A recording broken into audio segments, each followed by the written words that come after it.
تو فون بھی کیا ہے، ڈائریکٹ اچھا بھی فون کر رہا تھا لیکن فون اٹھا نہیں رہے، پتہ نہیں اللہ عالم، یا تو سو گئے ہیں، سونے والے تو نہیں ویسے، ماشاءاللہ بہت ایکٹیو ہیں اس وقت۔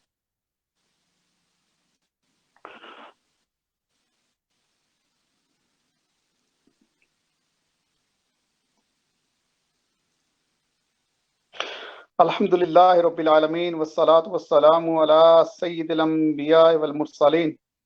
اما بعد فاعوذ باللہ من الشیطان الرجیم، بسم اللہ الرحمن الرحیم، الصلاۃ والسلام علیک یا سیدی یا رسول اللہ وعلی آلک واصحابک یا حبیب اللہ، الصلاۃ والسلام علیک یا نبی اللہ وعلی آلک واصحابک یا نور اللہ۔ الحمدللہ آج ہم شمع نیوز پلیٹ فارم سے آج یہ دوسرا پروگرام شمع اسلام لے کر آپ کی خدمت میں حاضر ہوئے ہیں۔ یہ ہمارا سلسلہ جو ہے یہ سوال و جواب کی نشست ہوتی ہے، مختلف لوگ سوال کرتے ہیں تو مفتی صاحب ان کے جوابات دیتے ہیں۔ تو الحمدللہ آج یہ دوسرا پروگرام ہے، تو میں اپنے یوزرز کو، آنے والوں کو خوش آمدید کہتا ہوں، اور اپنے پروگرام میں مفتی صاحب کو بھی خوش آمدید کہتا ہوں کہ وہ ہمارے پروگرام میں تشریف لائے۔ اللہ تبارک و تعالیٰ کو صحت و تندرستی عطا فرمائے، اللہ تبارک و تعالیٰ ان کے علم، عمل، عمر اور روزی میں برکتیں عطا فرمائے، آمین بجاہ النبی الامین صلی اللہ تعالی علیہ وآلہ وسلم۔ بہت شکریہ مفتی صاحب کہ آپ پروگرام میں تشریف لائے۔ جی جزاک اللہ۔ جزاک اللہ خیر۔ جی تو ابھی انشاءاللہ جو ہے وہ ہم تلاوت کلام پاک سے پروگرام کا باقاعدہ آغاز کریں گے، تو میں دعوت دیتا ہوں مفتی صاحب کو کہ وہ کلام پاک کی سعادت حاصل کریں، اور انشاءاللہ اس کے بعد جو ہے وہ سوال و جواب کا سلسلہ شروع کرتے ہیں۔ جزاکم اللہ خیر۔ اعوذ باللہ من الشیطان الرجیم، بسم اللہ الرحمن الرحیم، قل هو اللہ احد اللہ الصمد لم یلد ولم یولد ولم یکن لہ کفوا احد، آمنت باللہ صدق اللہ العظیم۔ ماشاءاللہ، جزاکم اللہ خیر۔ ابھی ہم انشاءاللہ تبارک و تعالیٰ اپنے اس پروگرام کا جو سلسلہ ہے اس کا آغاز کرتے ہیں، سوال و جواب کا۔ تو مفتی صاحب ہمارے پاس جو سوال آئے تھے ان میں ایک سوال یہ ہے کہ اگر ایک شخص نے اذان دی ہے، اذان دینے کے بعد جب جماعت کھڑی ہوئی تو ظاہر ہے اقامت بھی اسی نے پڑھی، تو نماز کی حالت میں جب جماعت ہو رہی ہے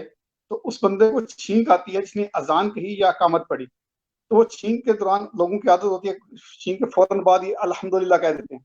تو وہ اونچی آواز میں جماعت کی حالت میں الحمدللہ کہہ دیتا ہے، تو کیا اس کی نماز ٹوٹ جائے گی یا نہیں؟ اور اگر اس کی نماز ٹوٹ گئی ہے تو جو دوسرے نمازی ہیں یعنی امام اور دوسرے جو مقتدی ہیں ان کی نماز میں کوئی فرق پڑے گا یا نہیں پڑے گا؟ حالت نماز کے اندر اگر کسی کو چھینک آتی ہے تو بہتر یہ ہے کہ وہ الحمدللہ نماز کے بعد کہے،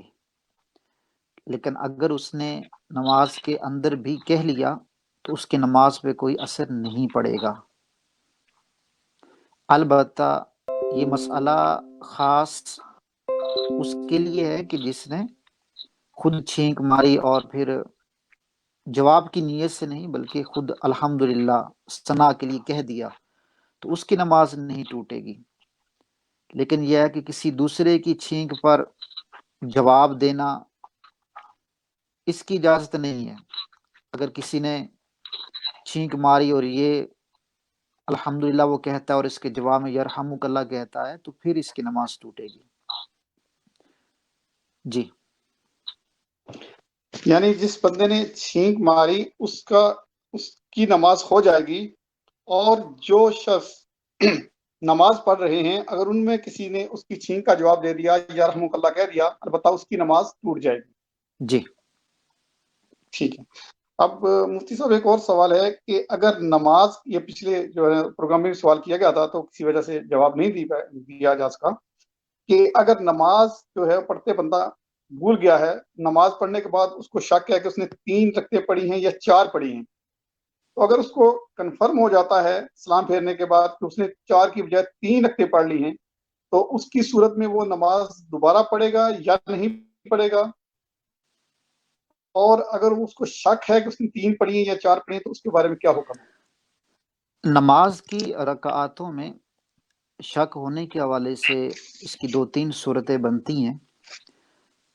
پہلی تو یہ ہے کہ ایک بندے کو اس طرح کے خیالات آتے رہتے ہیں، وسوسے آتے رہتے ہیں کہ شاید میں نے 3 پڑھی 4 پڑھی،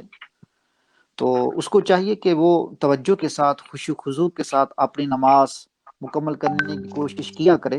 اور نماز مکمل کر چکنے کے بعد جو خیالات یہ وسوسے آتے ہیں کہ شاید 2 پڑھی 3 پڑھی یا 4 پڑھ لی، جو رکعاتوں کی تعداد میں وسوسے آتے ہیں تو ان وسوسوں کی طرف وہ اپنی توجہ نہ دے، دھیان نہ دے، یہ شیطان کی طرف سے ہے۔ البتہ جن کو ایسے وسوسے نہیں آتے اور اس کا غالب گمان ہے کہ یعنی اس کا غالب گمان کسی ایک کی طرف اب جا رہا ہے کہ شاید میں نے 4 پڑھنی تھی 3 پڑھ لی ہیں، تو ایسے کے لیے حکم ہے کہ وہ اپنی نماز کا اعادہ کر لے، اپنی نماز کو دوبارہ پڑھ لے۔ جی ٹھیک ہے، یعنی اگر کسی کو یہ کنفرم ہے کہ اس نے 4 کی بجائے 3 پڑھی تو وہ دوبارہ نماز کو دہرا لے گا، جی، وہ اور اگر غالب گمان اگر اس کو ہے تو کہ میں کم پڑھی ہیں 3 پڑھی ہیں تو پھر وہ اپنی نماز دوبارہ پڑھے ہو۔ اور اگر شک ہے تو شک کی بنا پہ وہ دوبارہ نہیں پڑھے گا، البتہ کوشش کرے کہ وہ اس طرح کے وسوسے اس کو نہ آئیں، نہ آئیں، جی۔ ایسے ہی؟ اور حالت نماز کے اندر اگر یہ جی وسوسہ آتا ہے، شک ہوتا ہے جی کہ جی میں نے جو ہے وہ 3 پڑھی یا 4 پڑھی، تو ایسی صورت جی میں جو کم رکعتیں ہیں پھر اس کو وہ ذہن میں لے لے بالفرض کہ 3 ہیں یا 4 ہیں، تو پھر ایسی جی صورت میں وہ اپنی 3 رکعت کاؤنٹ کر لے، اور پھر یہ ٹھیک کہ ہے، ہر رکعت میں قاعدہ کر لے، یعنی کہ پھر ہو سکتا ہے تیسری بھی چوتھی ہو تو تیسری میں بھی وہ قاعدہ کر لے، اور ٹھیک، چوتھی میں بھی تو قاعدہ کرنا ہی کرنا ہے، تو اینڈ پر یعنی سجدہ اتحیات صاحب اللہ کر میں کے بیٹھ اپنی جائے۔ نماز مکمل کر۔ جی جی ٹھیک ہے، یعنی اگر نماز پڑھتے ہوئے وسوسہ آتا ہے کہ میں نے 4 پڑھی یا 3 پڑھی تو وہ 3 تصور کرے اور اس میں بھی اتحیات اللہ میں بیٹھ جائے، تو پھر اس کے بعد اشہد ان محمد کا کھڑا ہو جائے اور چوتھی رکعت جی، مکمل کرے اپنی۔ سجدہ ٹھیک، صاحب کر لے اینڈ پر اور اپنی نماز مکمل کر۔ سجدہ سہو کرنا ضروری ہے، ٹھیک جی ہو، جی ٹھیک ہو گیا۔ اور اگر مفتی صاحب ایک سوال ہے کہ اگر بندہ نماز میں درود شریف کی حالت میں بھول جاتا ہے، درود شریف بھول جاتا ہے، تو وہ دوبارہ درود شریف کو شروع کر دیتا ہے سٹارٹ سے، یہاں سے درود شریف شروع ہوتا ہے، تو کیا اس کی صورت میں بھی سجدہ صاحب کرے گا؟ نہیں، ایسی صورت میں سجدہ صاحب لازم نہیں ہوگا۔ اگر درود جی پاک درمیان میں پڑھنے سے بھول گیا اور وہ دوبارہ پیچھے سے سٹارٹنگ سے شروع کرتا ہے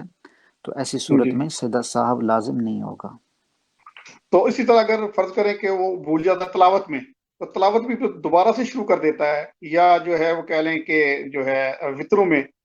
وہ بھول جاتا ہے تو وہ دوبارہ سے وہ شروع کر دیتا ہے سورت، تو اس صورت میں بھی سجدہ صاحب کرے گا یا نہیں کرے گا؟ نہیں، ایسی صورت میں بھی سجدہ صاحب لازم نہیں ہوگا۔ آپ نے دیکھا ہوگا تراویح کے اندر ہمارے جی جو امام ہیں وہ بھول جاتے ہیں اور پیچھے سے وہ پھر لقمہ لے کر لقمہ پیچھے سے دیا جاتا پڑھتے ہیں۔ ہاں جی، کوئی ہے، ایسی جی صورت ہے جس میں وہ اٹک گیا اور اب آگے یاد نہیں آ رہا اور پیچھے سے وہ شروع کرتا ہے اور جی پڑھتا ہے، تو ایسی صورت میں سجدہ صاحب لازم نہیں ہوگا۔ ٹھیک ہو گیا۔ ابھی ایک سوال ہے، یہ رمضان کے حوالے سے ہے، تو کسی نے جی پوچھا تو رمضان میں تھا لیکن ہمارا یہ سلسلہ بعد میں شروع ہوا، تو یہ 1-2 جی سوال ہیں رمضان کے حوالے سے۔ تو یہ ہے کہ صدقہ فطر جو ہے اس کو دینا ضروری ہے جو صاحب حیثیت لوگ ہیں، تو جس کو صدقہ فطر دیا جائے اس کو بتانا ضروری ہے یا نہیں کہ یہ صدقہ فطر ہے؟ جی، زکوٰۃ ہو یا پھر صدقہ فطر ہو، جن کو ہم دیتے ہیں ان کو بتانا ضروری نہیں ہے، بس نیت جو ہے دینے والے کی وہ ہونی چاہیے کہ یہ رقم جو میں دے رہا ہوں یہ صدقہ فطر کی ہے، زکوٰۃ کی ہے یا نفلی صدقہ ہے، تو اس کی نیت کا ہونا ضروری ہے۔ جس کو دیا جا رہا ہے اس کو بتانا ضروری نہیں ہے۔ جی، ہم نے مفتی صاحب سے سوال کیا کہ صدقہ فطر دینا ضروری ہے ہر صاحب حیثیت کے لیے، تو جب وہ صدقہ فطر دیتا ہے، جس شخص کو صدقہ فطر دیا جا رہا ہے کیا اس کو یہ بتانا ضروری ہے کہ نہیں کہ یہ صدقہ فطر ہے؟ تو مفتی صاحب نے ارشاد فرمایا کہ اس شخص کو بتانا ضروری نہیں ہے، البتہ دینے والے کی یہ نیت ہونی چاہیے کہ یہ میں صدقہ فطر ادا کر رہا ہوں۔ جی مفتی صاحب، اور ایک اسی سے ایک اور متعلقہ سوال ہے کہ ایک شخص نے سوال کیا تھا کہ ہم صدقہ فطر کیا ضروری ہے کہ ہم پیسوں کی شکل میں ہی دیں، یا جس کو صدقہ فطر لگتا ہے جو اس کا حقدار ہے، کیا ہم اس کو کپڑے یا جوتے، اس کے بچوں کے لیے کپڑے اور جوتے اس پیسے سے خرید کے دیے جا سکتے ہیں، دے سکتے ہیں یا نہیں؟ جی، پیسوں کی بجائے اگر کوئی سامان بھی، جو اتنی رقم کا سامان خرید کر گھر کی کھانے کی اشیاء، کپڑے وغیرہ یا کوئی اور چیز خرید کے ان کو دیتے ہیں اور ان کی ویلیو اتنی ہے جتنا صدقہ فطر یا زکوٰۃ بنتی ہے، تو بھی ٹھیک ہے، اس سے صدقہ فطر یا زکوٰۃ ادا ہو جائے گی۔ ہاں، ان کو مالک بنانا شرط ہوتا ہے، یہ ہے کہ ایسا سامان کہ خود جا کے صرف کرے، مطلب بعض دفعہ مکان کی کوئی چیزیں ہوتی ہیں، مکان بلڈ کرنا ہے تو خود ہی جا کر چیزیں خرید کر وہ مکان تعمیر کروا کے دیتا ہے، تو یہ درست نہیں ہے، اس سے زکوٰۃ یا صدقہ فطر ادا نہیں ہوگا۔ ہاں، گھر کی جو اشیاء ہیں، کھانے پینے کی، کپڑے وغیرہ، جوتے وغیرہ، وہ خرید کر ان کو مالک بنا دیتا ہے، ان کی ہینڈ اوور کر دیتا ہے، تو اس سے زکوٰۃ یا صدقہ فطر ادا ہو جائے گا۔ سوری مفتی صاحب، مجھے اس بات کی جو ہے نا تھوڑی کنفیوژن ہو گئی ہے کہ اس کو مالک بنانا، کہ یعنی جی جو کپڑے اور جوتے اگر کسی کو لے کے دیے جائیں تو ان کے بچوں کا یا اس جس شخص کو دینا ہے اس کا ساتھ جانا ضروری ہے اس میں؟ ساتھ جانا ضروری نہیں ہے، وہ چیزیں لے کر ان کے ہاتھ میں دے دے، ان کو مالک بنا دے کہ یہ آپ کی ہیں، تو اس سے صدقہ فطر ادا ہو جائے گا۔ ٹھیک ہے، یعنی اگر اس کا آپ کے سوال جواب سے مجھے یہ بھی ملا کہ ہم صدقہ فطر میں کسی کا گھر ٹوٹا ہوا ہے تو وہ بھی بنوایا جا سکتا ہے۔ بنوایا جا سکتا ہے، لیکن وہ خود بنائے گا نہیں، کیونکہ اس میں پھر مالک بنانے والی جو شرط ہے وہ مفقود ہو جائے گی، وہ پوری نہیں ہوگی۔ ٹھیک ہے، تو ہاں، جی گھر کی اگر ان کو چیزیں چاہیے، سریا چاہیے، سیمنٹ چاہیے، تو وہ لے کر اس کے ہینڈ اوور کر دے، اس کو مالک بنا دے، جی تو ٹھیک ہے۔ لیکن ٹھیک ہے، خود اگر وہ سریا وغیرہ استعمال کرواتا ہے، لگاتا ہے، تو اس طرح پھر ادا نہیں ہوگا۔ ٹھیک ہو گیا۔ اب ایک اور سوال ہے مفتی صاحب کہ ایک شخص، ظاہر ہے کہ اسلام میں 3 طلاقیں ہیں، اگر وہ ایک طلاق دے دیتا ہے، اس کے کچھ عرصے بعد دوسری طلاق بھی دے دیتا ہے، تو کیا 2 طلاقوں کی صورت میں تجدید نکاح ضروری ہے؟ جی، اس کی یہ آپ وضاحت چیک فرمائیں۔ کیجئے گا، آواز جاری ہے، ہم لائیو ہیں۔ جی جی، آ رہی ہے آواز مفتی صاحب؟ جی ٹھیک ہے، دوبارہ فرمائیں سوال۔ جی، میں نے پوچھا ہے کہ ایک شخص ایک طلاق کے بعد دوسری طلاق بھی دے دیتا ہے کچھ عرصے بعد، تو اس کے بعد جو ہے جی 2 طلاقوں کے بعد تجدید نکاح ضروری ہے؟ دیکھیں، طلاق کا جو لفظ ہے نا، یہ وسیع ہے، اس میں کچھ الفاظ ایسے ہوتے ہیں کہ جو کنایا ہوتے ہیں، اور کچھ ایسے ہوتے ہیں جو صریح ہوتے ہیں۔ اب کن الفاظ کے ساتھ طلاق دی، یہ الفاظ کا جاننا ضروری ہے۔ اگر تو طلاق کے صریح، یعنی کہ لفظ طلاق ہی بولا، ایک بار بول چکا، اپنی زید نے اپنی بیوی کو کہا کہ میں نے طلاق دی، تو اب اس کے بعد اس نے رجوع کر لیا، یا پھر عدت گزرنے کے بعد نیا نکاح کر لیا، اب دوبارہ اس نے طلاق دی، اور طلاق کے جو الفاظ تھے وہ صریح تھے۔ فار ایگزامپل، اس نے کہا اپنی بیوی کو کہ میں نے طلاق دی یا طلاق دیتا ہوں، تو اب ایسی صورت میں رجوع کافی ہے۔ رجوع کا مطلب یہ ہے کہ وہ اس کو کہہ دے کہ ٹھیک ہے، میں نے آپ کو واپس رکھ لیا، میں آپ کو بیوی کے طور پہ مانتا ہوں، تو یہ رجوع ہی کافی ہے، نیا نکاح کرنے کی ضرورت نہیں ہے۔ ہاں، اگر جو ہے ایسے الفاظ بولے کہ جو کنایا ہے، کہ جس سے فوراً عورت جو ہے وہ نکاح سے نکل جاتی ہے، ٹھیک ہے، جیسے اس کو جی کہا کہ جاؤ جاؤ، تم میری طرف سے آزاد ہو، یہ کنایہ الفاظ ہیں، اس سے ایک طلاق بائن واقع ہوتی ہے. تو ایسی صورت میں آپ اگر اس کو رکھنا چاہتا ہے تو نئے نکاح کے ساتھ اس کو رکھ سکتا ہے. اگر وہ پہلے ایک طلاق اس نے دی، اب یہ دوسری تھی تو یعنی اگر ایک طلاق دینے کے بعد اس نے دوسری طلاق دے دی تو اس نے یہ کہا کہ میں تمہیں چھوڑتا ہوں یا نکالتا ہوں، ٹھیک ہے، تم مجھ سے میری طرف سے آزاد ہو، تو وہ طلاق ہو جائے گی. جی اس سے طلاق ہو جائے گی. یہ کنایہ الفاظ سے طلاق بائن واقع ہوگی. دوبارہ نئے سرے سے نیا نکاح کر کے پھر اس کو رکھ لیکن سکتا ہے. اس نے جب یہ اس نے دوسری طلاق دی ہے، پہلے ایک بار دی تھی، اب یہ دوسری طلاق ہے، دوسری بار اس نے ایسا کہا، تو کیا اس سے بھی ہو جائے گی؟ آپ اس میں دیکھیں، جب پہلی طلاق اس نے دی ہے تو جی کیا دوبارہ وہ طلاق پہلی کون سی دی تھی، اور کیا اس سے رجوع کر چکا ہے یا طلاق بائن ہو گئی تھی، اور کیا اب دوبارہ نکاح اس سے کر چکا ہے؟ پہلے تو یہ نہیں معلومات لینی ہوں گی.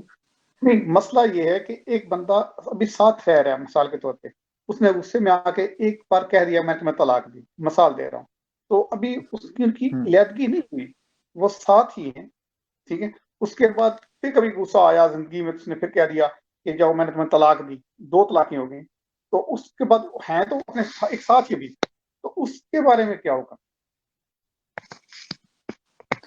کس طرح دو طلاقیں دی؟ بندہ ساتھ رہ رہا ہے، فرض کریں. ساتھ رہ رہا ہے جی، ٹھیک جی ہے. ہاں اب پہلی طلاق دی تو ساتھ رہنا اس کا وہ رجوع ہو جائے گا. یعنی کہ پہلی طلاق رجی دی، اس نے کہا جی طلاق، ٹھیک ہے، اب وہ جی رجوع کر لیا، اس کے ساتھ ہی رہ رہا ہے. اب جی دوبارہ دوسری طلاق میں بھی وہ طلاق جو ہے نا وہ رجی دیتا ہے. مطلب یہ ہے کہ صریح ہے، اس نے لفظ جی طلاق بولا. جی تو اب اس میں پھر یہی ہے کہ وہ رجوع کر لے تو کافی، ٹھیک ہے. دوبارہ تو نیا نکاح اگر کی ضرورت نہیں ہے. مثال کے طور پر دو طلاقیں تو بندہ شخص دے چکا، اب وہ زندگی کے کسی حصے میں جب تیسری بار خدا نخواستہ اگر طلاق کہہ دیتا ہے، ٹھیک ہے، لیکن رجوع میں ہے دو طلاقوں کے بعد، اب تیسری بار وہ کہہ دیتا ہے، تو اس کے بارے میں کیا حکم ہے؟ اگر زندگی کسی میں دوبارہ اس کو غصہ جی آتا ہے، وہ اب کہہ دیتا ہے تو جی دو طلاقیں وہ دے چکا ہے. اب تیسری طلاق جب بھی دے گا تو اس پر یہ پھر مغلظہ واقع ہو جائے گی. اب تین طلاقیں ہو جانے کے بعد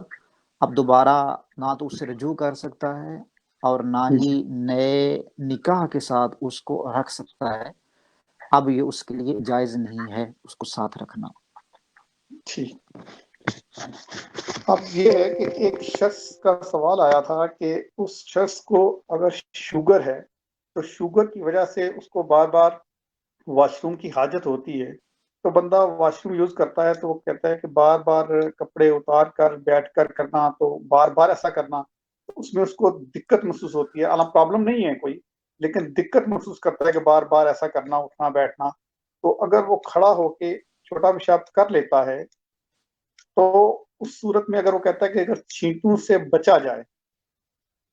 اگر چھینٹوں سے بچ کے پیشاب کیا جاتا ہے تو اس میں کوئی خارج تو نہیں ہے، یا اس میں جو ہے وہ متلقاً ناجائز ہے کہ آپ کر ہی نہیں سکتے؟ اس کے بارے میں کیا حکم ہے؟ دیکھیں کھڑے ہو کر پیشاب کرنے سے اس لیے ممانعت ہے کہ اس میں چھینٹے جو ہے کپڑوں پہ کے زیادہ چانسز ہیں. تو یہ ہے کہ بیٹھ کر اس میں زیادہ آسانی ہے اور کپڑوں کو ایزیلی بچایا جا سکتا ہے. اس لیے شریعت مطہرہ کا حکم بھی یہی ہے کہ بیٹھ کر پیشاب کیا جائے. تو اگر کوئی ایسی جگہ ہے جہاں پہ یہ سمجھتا ہے کہ بیٹھ کر زیادہ پرابلم ہے اور کھڑے ہونے میں زیادہ آسانی ہے اور بار بار پیشاب کی کثرت کی وجہ سے یہ مشکل میں ہے، پریشانی میں ہے، اور کھڑے ہو کر یہ سمجھتا ہے کہ اس سے وہ اپنے کپڑوں کو یا اپنے آپ کو زیادہ بچا سکے، تو ایسی صورت میں تو گنجائش نکل سکتی ہے. لیکن جو آج کل ہم انگلش ٹوائلٹ یوز کرتے ہیں یا ہماری ایشین ٹوائلٹ ہوتی ہیں، تو ان میں تو جو میری رائے ہے وہ یہی ہے کہ بیٹھ کر اپنے آپ کو بچانا زیادہ آسان ہے. یعنی اگر فرض کر لیں کہ کوئی اور وجہ نہیں ہے تو وہ بندہ بیٹھ کر ہی پیشاب کرے، اور اگر وہ سمجھتا ہے کہ اس کو آسانی ہے کہ کھڑا ہو کے پیشاب کرے تو اس میں وہ کر سکتا ہے، لیکن احتیاط کے ساتھ کہ اس کے اوپر چھینٹے نہ پڑیں۔ یہی جواب ہے۔ بلا وجہ کھڑا ہونا درست نہیں ہے، بیٹھ کر ہی کرنا چاہیے، لیکن یہ ہے کہ اگر بار بار پیشاب کی کثرت ہے اور یہ سمجھ رہا ہے کہ کھڑے ہو کر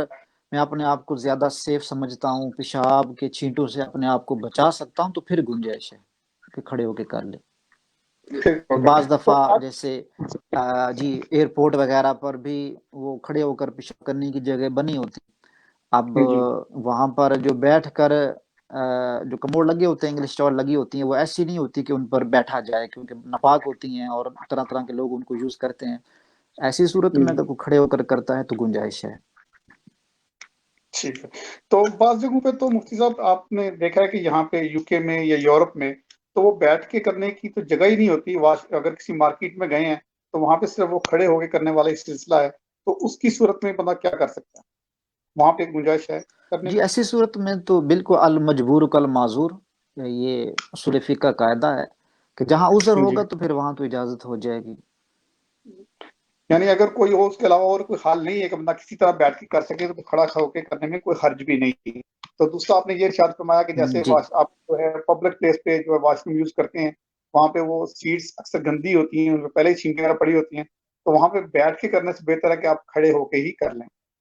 تو دوسرا مفتی صاحب، مثال کے طور پہ کہ اگر یہ ایک بندہ کھڑے ہو کے پیشاب کرتا ہے تو اس کے کپڑوں پہ چھینٹے پڑے، کپڑے تو ناپاک ہو گئے، تو اگر اس کے کسی جسم کے حصے پر وہ چھینٹیں پڑ گئیں تو ان کے بارے میں کیا حکم ہے؟ وہ وضو کرے گا، غسل کرے گا یا دھوئے گا، یا کیا کرے گا؟ جی دیکھیں کہ پیشاب کی اتنی باریک چھینٹیں جو سوئی کے بالکل سیدھے نوک کے برابر ہوتی ہیں، وہ تو معاف ہیں بالکل، کہ جس کا احساس بھی نہ ہو اور پتہ بھی نہ چلے۔ جی البتہ پیشاب کے اتنے قطرے جو جسم پر لگیں یا پھر کپڑوں پہ لگیں تو ان کا وہی حکم ہے جو بتایا جاتا ہے کہ اگر وہ درہم سے کم، یعنی ان کی جو پیمائش ہے، مقدار ہے، وہ اتنی ہے کہ اگر وہ درہم سے کم ہے تو پھر ان کو دھونا سنت ہے، درہم کے برابر ہے تو واجب ہے، اور اگر درہم سے زائد ہے تو پھر اس کو دھونا فرض ہے۔ ٹھیک ہے۔ نہیں تو اگر یہ تو ہو گیا کپڑے کا، اگر جسم پہ چھینٹیں پڑتی ہیں تو ان کے بارے میں ان کو صرف دھو لیا جائے یا ہاں نہانا جی غسل کرنا ضروری جی، پورا غسل کرنا ضروری نہیں ہے، جہاں پر ناپاکی لگی ہے، قطرے گرے ہیں، لگے ہیں، اتنے حصے کو دھو لینے سے طہارت ہو جائے گی، اور پھر آپ جو بھی نماز وغیرہ پڑھنا چاہیں پڑھ سکتے ہیں۔ جی سوری مفتی صاحب، میں تھوڑی سی وضاحت کرنا چاہوں گا کہ ہمارے بھائی جو ہے وہ ہمیں جنہوں نے یہ سوال کیا تھا اس بار متعلقہ، وہ ہمیشہ دیکھ رہے ہیں، تو آپ نے یہ ارشاد فرمایا کہ اگر ان کو بیٹھ کے پیشاب کرنے میں کوئی پریشانی نہ ہو تو بہتر یہ ہے کہ وہ بیٹھ کے ہی پیشاب کریں، اور اگر کھڑے ہو کے چھینٹوں سے بچ کے کر لیا جائے تو اس میں کوئی حرج نہیں ہے، لیکن بہتر یہ ہے کہ بیٹھ کے ہی کیا جائے۔ دوسرا یہ تھا کہ اگر واش روم وغیرہ گندا ہے، جو سیٹ گندی ہے، اس پہ پہلے چھینٹیں وغیرہ پڑی ہوئی ہیں، تو آپ اس صورت میں بالکل نہ بیٹھ کے پیشاب کریں، وہاں پہ کھڑے ہو کے کرنے کی اجازت ہے۔ تو ان کا یہ بھی سوال تھا کہ بعض جگہوں پہ تو جو ہے ویسے ہی وہ کھڑے ہونے کی جو ہے نا جگہ ہوتی ہے، مارکیٹس وغیرہ میں آگے پیچھے، تو وہاں پہ بیٹھنے کی پیشاب کرنے کی جو ہے جگہ نہیں ہوتی، تو اس صورت میں بھی اب مفتی صاحب نے ارشاد فرمایا کہ اس صورت میں بھی بالکل جائز ہے کہ آپ کھڑے ہو کے پیشاب کر سکتے ہیں۔ اور اگر آپ گھر میں ہیں تو اگر آپ سمجھتے ہیں کہ آپ چھینٹوں سے بچ کے جو ہے بار بار اٹھنا بیٹھنا پڑتا ہے تو اس میں آپ کو مسئلہ ہوتا ہے، تو آپ چھینٹوں سے بچ کے کر سکتے ہیں، اس کی بھی اجازت شریعت نے دی ہے۔ ایسے ہی ہے مفتی صاحب؟ جی دیکھیں کچھ چیزیں ایسی ہوتی ہیں جو مجبوری میں ان کی اجازت دی جاتی ہے، یہاں پر پھر اس میں وہ گنجائش ہوتی ہے، لیکن اس طرح صراحتاً کہنا کہ بالکل جائز ہے اور اجازت ہو گئی، تو اس میں تھوڑا وہ ہم بڑے حساب سے جواب دیتے ہیں، کیونکہ شریعت کے ایسے مسائل ہیں جو پھر عوام جو ہے نا وہ ساری قیودات کو وہ سمجھتی نہیں ہے، اور ان کو سمجھ نہیں ہوتا کہ کہاں باقی عذر ہے یا نہیں ہے، کہاں مجبوری ہے یا نہیں ہے۔ اس لیے جو میں نے الفاظ ادا کیے ہیں انہی کو ہی جو ہے وہ مسئلہ کے طور پہ سمجھا جائے اور اسی کو ہی اسی کے مطابق ہی عمل کیا جائے، اور وہ یہ ہے کہ جو اسلام کا پسندیدہ طریقہ ہے اور جو اسلام نے حکم دیا ہے وہ یہی ہے کہ بیٹھ کر ہی اس طرح جو پیشاب ہے، اس میں زیادہ چانسز ہیں اپنے آپ کو بچانا، کپڑوں کو بچانا، اپنے جسم کو پیشاب کے قطروں سے بچانا۔ ہاں، اب یہ ہے ایسی صورت کہ جہاں پر بیٹھنے سے کپڑے یا جسم کے ناپاک ہونے کا خدشہ ہو، گنجائش نکل آئے گی، وہاں جو مجبوری ہو، جیسے میں نے رپورٹ وغیرہ پر وہاں پر جو پلیٹ ہوتی ہے وہ گدی ہوتی ہے اور پانی بھی نہیں ہوتا، اب وہاں پر اجازت ہو جائے گی کہ اب یہاں مجبوری ہے، ٹھیک ہے۔ اسی طرح وہ جو پیشنٹ ہے، اب ایسا پیشنٹ ہے کہ جو بیٹھ کر ہی نہیں سکتا، نہیں بیٹھ سکتا، وہ اس کے کچھ جوڑوں میں گھٹنوں وغیرہ میں پرابلم ہے، تو اپنے آپ کو بچا کر کے پیشاب کے قطرے جو ہے اس کے کپڑے یا جسم پہ نہ پڑیں، اس کے لیے اجازت رہے گی۔ اور اسی طرح ایسا کوئی بندہ ہے کہ بار بار پیشاب کرنے سے، بیٹھنے سے وہ سمجھ رہا ہے کہ اس کو دقت ہو رہی، پریشانی ہو رہی ہے، اور بیٹھنے سے اپنے آپ کو بچانا مشکل ہو رہا ہے، اور کھڑے ہو کر وہ سمجھ رہا ہے کہ میں اپنے آپ کو زیادہ سیف سمجھتا ہوں، میرے کپڑے بچ جائیں گے، تو پھر اس کے لیے بھی اجازت ہو جائے گی۔ جی ٹھیک ہو گیا۔ اب ایک اور مفتی صاحب، یہ ہمارے حافظ مولانا شاکر صاحب ہیں، انہوں نے فرمایا کہ اس ملک میں کچھ لوگ طلاق دے کر بھی بچوں کی خاطر ایک گھر میں میاں بیوی رہتے ہیں، شرعی طور پر اس کا کیا حکم ہے؟ جی دوبارہ فرمائیں۔ ہمارے علامہ شاکر صاحب نے یہ سوال کیا ہے کہ اس ملک میں یعنی انگلینڈ میں کچھ لوگ طلاق دے کر بھی بچوں کی خاطر ایک گھر میں میاں بیوی رہتے ہیں، اس کا شرعی حکم کیا ہے؟ دیکھیں، اب طلاق کا لفظ جو ہے نا یہ بڑا وسیع ہے کہ طلاق دینے کے بعد اب وہ عدت کے اندر ہے، کیا معاملات ہیں۔ چلے میں اس کو یوں ہی لیتا ہوں کہ طلاق کے بعد رشتہ ختم ہو گیا نا ان کا، بالکل وہ میاں بیوی کا جو ایک رشتہ ہوتا ہے وہ نہیں، اب وہ ایک دوسرے کے لیے اجنبی ہیں۔ تو ایسی صورت میں ان کے لیے وہی احکام ہیں جو ایک نارمل کسی اجنبیہ عورت کے ساتھ رہنے کے ہوتے ہیں، پردے کے احکام بھی ہوں گے، اور جہاں پر میاں بیوی پہلے وہ رہ چکے ہیں اور اب ایک ہی گھر میں بغیر نکاح کے ایز اے اجنبی جب وہ رہیں گے تو اس میں گناہ میں پڑنے کے کافی چانسز ہیں، تو بچنا بہتر ہے کہ ایسی صورت اختیار نہ کی۔ ایک گھر میں وہ کہ جو جب کہ وہ ایک دوسرے کے لیے اجنبی ہیں، تو میرا یہی مشورہ ہے کہ وہ ایک گھر میں جب وہ میاں بیوی نہیں رہے اور ایک دوسرے کے لیے اجنبی ہیں تو ایک گھر میں یوں نہ رہیں۔ جی ٹھیک ہے، بڑی تفصیل سے مفتی صاحب نے اس بات کا بھی جواب دیا۔ امید ہے کہ حافظ علامہ مولانا شاکر صاحب کا جو سوال ہے اس کا جواب ان کو بھی مل گیا ہوگا، اور جنہوں نے سوال کیا ہے ان کو بھی ان کا جواب مل گیا ہوگا۔ اب اپنے مفتی صاحب ایک سوال آیا ہے، یہ ہے ابھی تو رمضان کے حوالے سے، لیکن ابھی کسی نے کیا ہے تو اس کے بارے میں پوچھ لیتے ہیں کہ اب جب رمضان سٹارٹ ہوتا ہے تو اس میں لوگ بڑے جوش و جذبے سے جناب آتے ہیں، 20 تراویحاں بھی پڑھتے ہیں، وطر بھی پڑھتے ہیں جماعت کے ساتھ، سارا وہ 7 8 دن 10 دن تک تو سلسلہ چلتا ہے۔ اس کے بعد تو پھر وہی نمازی رہ جاتے ہیں جو ہر روز کے نمازی ہوتے ہیں، جو نماز میں عام بھی نمازوں میں آتے ہیں، رمضان ہو یا نہ ہو وہ مسجد میں آتے ہیں۔ تو اس صورت میں وہ صرف اسی لیے وہ واپس نہیں آتے، جو لوگ چلے جاتے ہیں کہ جی وہاں پہ قرآن پاک پورا پڑھایا جاتا ہے، سپارہ پورا پڑھا جاتا ہے، جتنی بھی تراویح لمبی ہو جاتی ہیں، اس وجہ سے وہ لوگ کہتے ہیں کہ بہتر ہے کہ گھر میں ہی تراویحاں پڑھ لی جائیں۔ تو کیا امام صاحبان کو اس کی جگہ پہ اگر وہ صورتوں کے ساتھ پڑھ لیا جائے تو نمازی زیادہ ہو جائیں،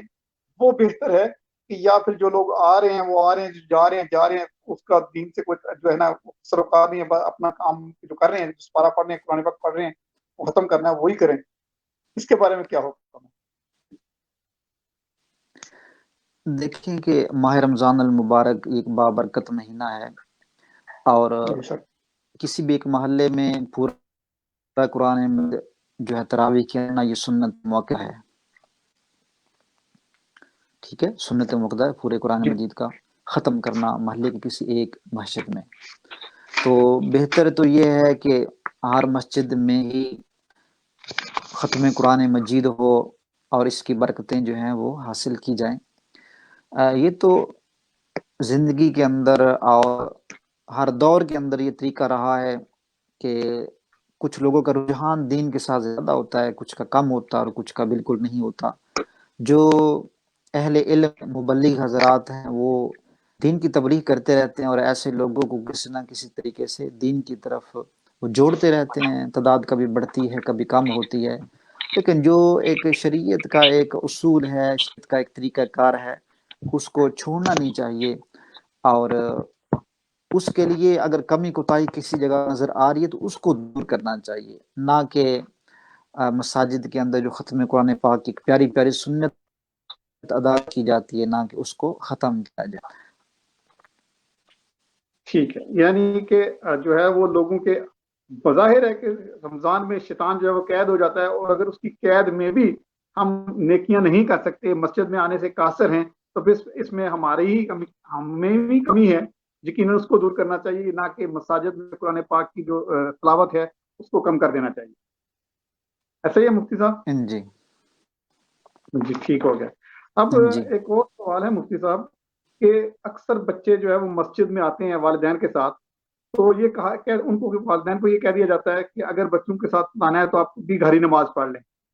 ٹھیک ہے، ایک تو یہ بچوں نے بڑا تنگ کیا ہوا ہے، اور اس طرح کے الفاظ کہنے سے وہ جو والدین جو ہیں وہ گھر میں ہی نماز پڑھنے پہ مجبور ہو جاتے ہیں. ان کے بارے میں پلیز تھوڑا ارشاد فرما دیجیے گا کہ اس کے بارے میں جو ان کو کیا کرنا چاہیے. اور نبی کریم صلی اللہ علیہ وسلم کو اگر حدیث پاک ہے بچوں کے بارے میں، مسجد میں آ کر وہ بظاہر بچے ہیں، شور بھی کرتے ہیں، شرارتیں بھی کرتے ہیں، ان کے بارے میں کیا حکم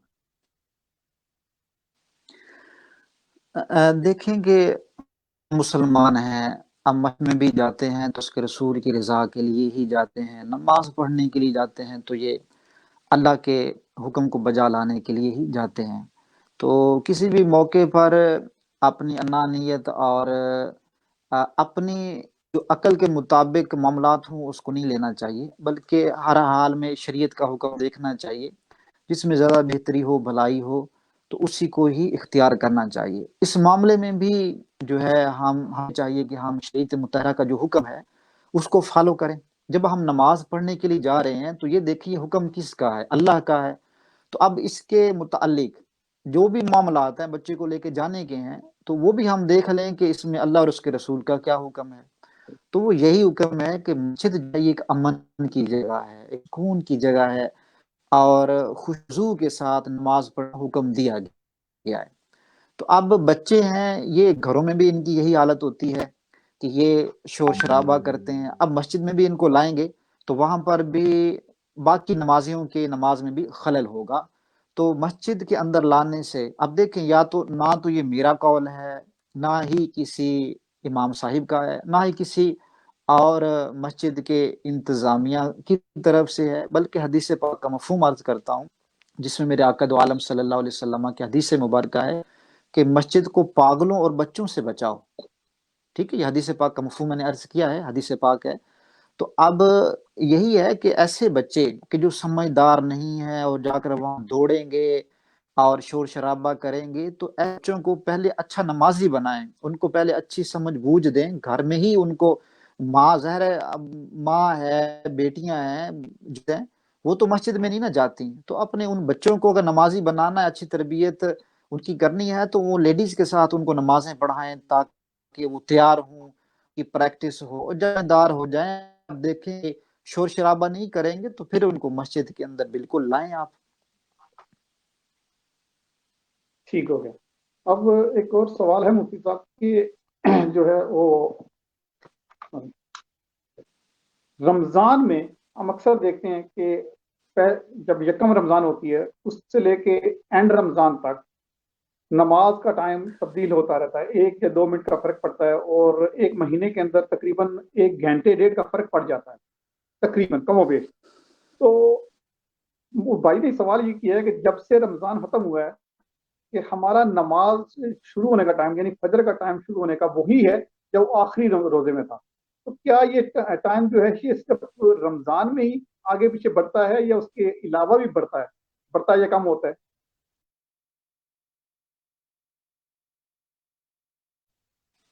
تو اگر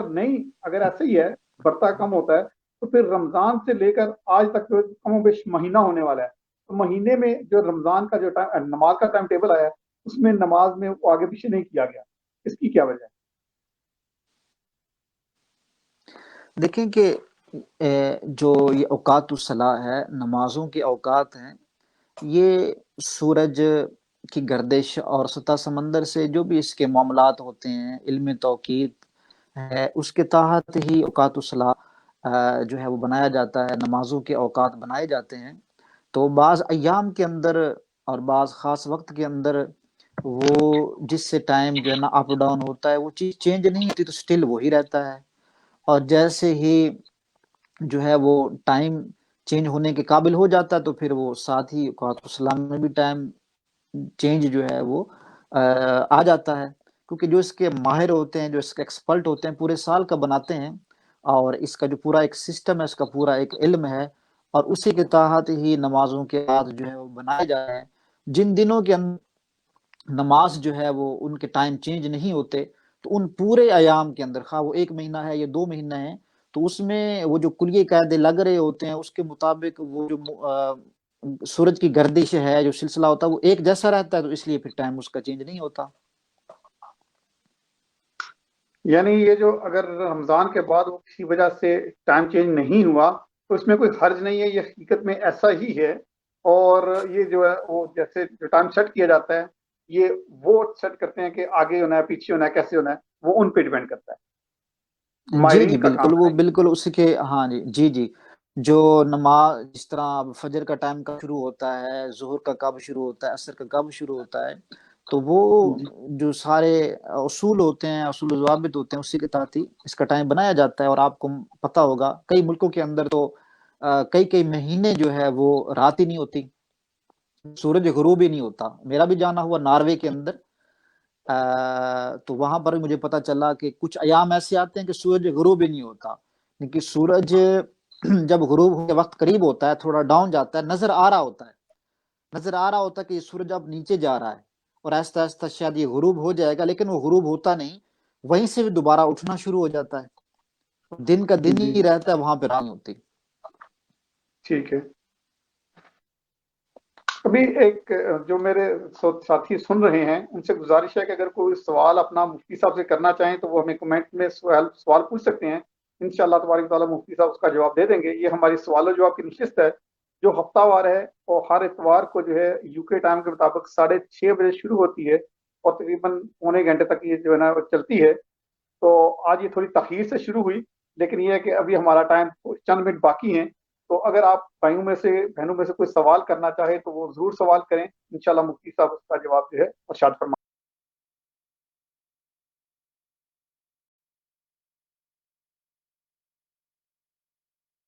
دیں گے۔